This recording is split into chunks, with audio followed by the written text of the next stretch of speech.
ದತ್ತೋಪಂತ್ ತೆಂಗಡಿ ರಾಷ್ಟ್ರೀಯ ಕಾರ್ಮಿಕ ಶಿಕ್ಷಣ ಮತ್ತು ಅಭಿವೃದ್ಧಿ ಮಂಡಳಿ ಸೇರಿದಂತೆ ವಿವಿಧ ಸಂಸ್ಥೆಗಳ ಆಶ್ರಯದಲ್ಲಿ ಮಂಡ್ಯದಲ್ಲಿ ಆರ್ಥಿಕ ಸಾಕ್ಷರತಾ ಕಾರ್ಯಕ್ರಮದ ಅಂಗವಾಗಿ ಉಚಿತ ಸಾಮಾಜಿಕ ಭದ್ರತಾ ನೋಂದಣಿ ಮತ್ತು ಜಾಗೃತಿ ಶಿಬಿರ ನಡೆಯಿತು.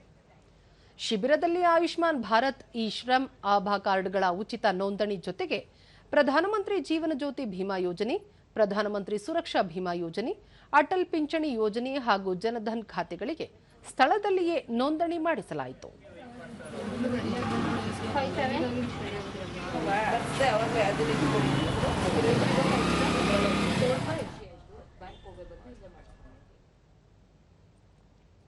ದೂರದರ್ಶನದೊಂದಿಗೆ ಸ್ಥಳೀಯರಾದ ಅಕ್ಷತಾ, ಸಾಮಾಜಿಕ ಭದ್ರತಾ ನೋಂದಣಿ ಶಿಬಿರ ನಡೆಯುತ್ತಿದ್ದು ಆಯುಷ್ಮಾನ್ ಮತ್ತು ಇ-ಶ್ರಮ್ ಕಾರ್ಡ್ಗಳನ್ನು ಉಚಿತವಾಗಿ ಮಾಡಿಕೊಡುತ್ತಿದ್ದು ಅದರ ಪ್ರಯೋಜನವನ್ನು ಸಾರ್ವಜನಿಕರು ಪಡೆದುಕೊಳ್ಳಬೇಕು ಎಂದರು. ಸುರಕ್ಷಾ ಭೀಮಾ ಯೋಜನೆ ಮತ್ತು ಅಟಲ್ ಪಿಂಚಣಿ ಯೋಜನೆ ಕೂಡ ಇಲ್ಲಿ ಫ್ರೀಯಾಗಿ ನಡೆಸ್ಕೊಡ್ತಾರೆ. ನಾವು ಹೊರಗಡೆ ಹೋಗಿ ಮಾಡಿಸ್ಬೇಕಂದ್ರೆ ಅಮೌಂಟ್ ಖರ್ಚಾಗುತ್ತೆ ಮತ್ತು ಟೈಮು ಸ್ಪೆಂಡ್ ಮಾಡಬೇಕಾಗತ್ತೆ.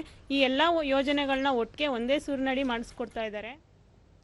ಮತ್ತೋರ್ವ ಸ್ಥಳೀಯರಾದ ಸುನೀತಾ, ಪ್ರಧಾನಮಂತ್ರಿ ಸುರಕ್ಷಾ ಭೀಮಾ ಯೋಜನೆ ಸೇರಿದಂತೆ ಇನ್ನಿತರ ವಿಮಾ ಯೋಜನೆಗಳು ಉತ್ತಮವಾಗಿದ್ದು ಅದನ್ನು ಮಾಡಿಸಿಕೊಳ್ಳುವುದು ಒಳ್ಳೆಯದು ಎಂದು ತಿಳಿಸಿದರು. ಎಲ್ಲರೂ ಮಾಡಿಸ್ಕೋಬೇಕು. ಯಾಕಂದ್ರೆ ನಾವು ಹೊರಗಡೆ ಇನ್ಸೂರೆನ್ಸ್ ಮಾಡಿಸ್ತೀವಿ ಅಂದ್ರೆ ವರ್ಷಕ್ಕೆ 1000, 5000, 10,000 ಹಾಕಡ್ತಾ ಇರ್ತೀವಿ. ಆದರೆ ಇಲ್ಲಿ ತುಂಬಾ ಕಮ್ಮಿಗೆ ಇನ್ಸೂರೆನ್ಸ್ ಮಾಡಿಸ್ತಾ ಇದ್ದಾರೆ. ಅದರಿಂದ ಇದರ ಉಪಯೋಗನ ಪಡ್ಕೊಳ್ಳಿ ಅಂತ ಎಲ್ಲರಿಗೂ ಹೇಳ್ತಾ ಇದ್ದೀನಿ ಮೇಡಮ್.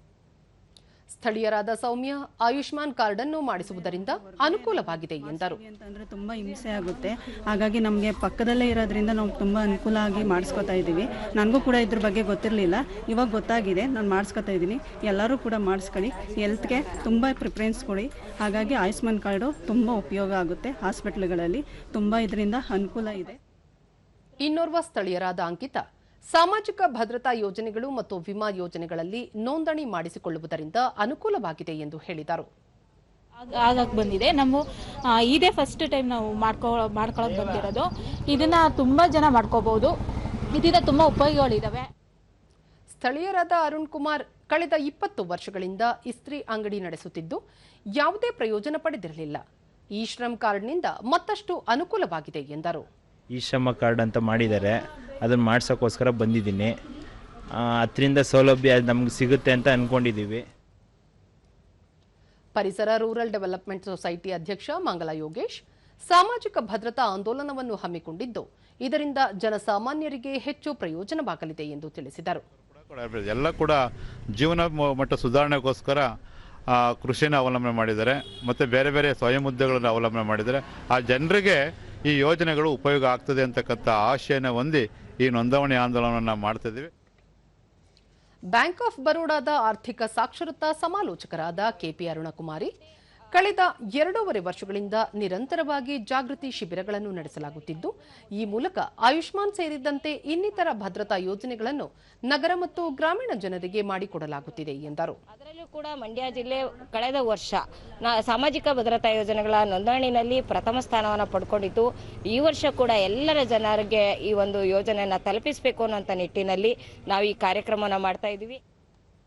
ಕಾರ್ಮಿಕ ಶಿಕ್ಷಣಾಧಿಕಾರಿ ಸತೀಶ್ ಕುಮಾರ್, ದೇಶಾದ್ಯಂತ 50ಕ್ಕೂ ಹೆಚ್ಚು ಕಚೇರಿಗಳ ಮೂಲಕ ಅಸಂಘಟಿತ ಕಾರ್ಮಿಕರಲ್ಲಿ ಸಾಮಾಜಿಕ ಭದ್ರತಾ ಯೋಜನೆಗಳ ಕುರಿತು ಜಾಗೃತಿ ಮೂಡಿಸಲಾಗುತ್ತಿದೆ ಎಂದು ತಿಳಿಸಿದರು.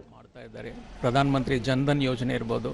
ಸೊ ಈ ಥರದ ಎಲ್ಲ ಸಾಮಾಜಿಕ ಭದ್ರತೆಗೆ ಸಂಬಂಧಪಟ್ಟಂಥ ಯೋಜನೆಗಳನ್ನು ನಾವು ಹಮ್ಮಿಕೊಳ್ತಾ ಇದ್ದೀವಿ.